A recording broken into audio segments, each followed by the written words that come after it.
60 secondes, expat. Sur la radio des Français dans le monde. Avec Éric Gendry.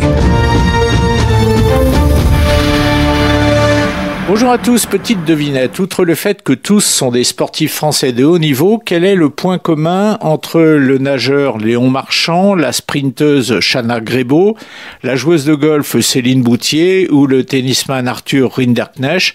Tous appartiennent à la même génération, bien sûr, mais ils ont surtout tous fait le choix de partir étudier et s'entraîner aux États-Unis parce que de l'autre côté de l'Atlantique, le sport fait partie intégrante de la culture universitaire, ce qui n'est pas le cas en France. Plusieurs de ces sportifs témoignent donc qu'en France, à un moment donné de leurs études supérieures, on les a sommés de choisir entre le sport et les études. Pour intégrer une université américaine, un dossier scolaire et sportif suffit souvent. Il permet même bien souvent d'obtenir de la fac une bourse d'études. De plus, et les structures et l'accompagnement sont meilleurs. Si votre université détecte en vous un futur grand champion, outre ces installations qui sont magnifiques et sont situées sur le campus même, elle mettra à votre disposition en permanence un coach sportif personnel.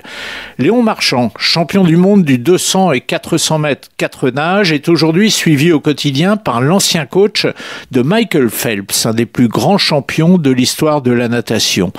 Les universités américaines qui peuvent accueillir ces sportifs de haut niveau sont légion, alors qu'en France, une seule structure permet réellement d'étudier et de progresser, c'est l'Institut national du sport, l'INSEP.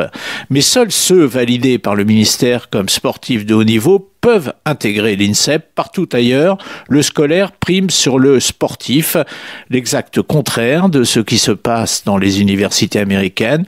Là-bas, les étudiants aménagent eux-mêmes leur emploi du temps scolaire en fonction de leurs entraînements. Plus d'infos et plus de podcasts, rendez-vous maintenant sur françaisdanslemonde.fr.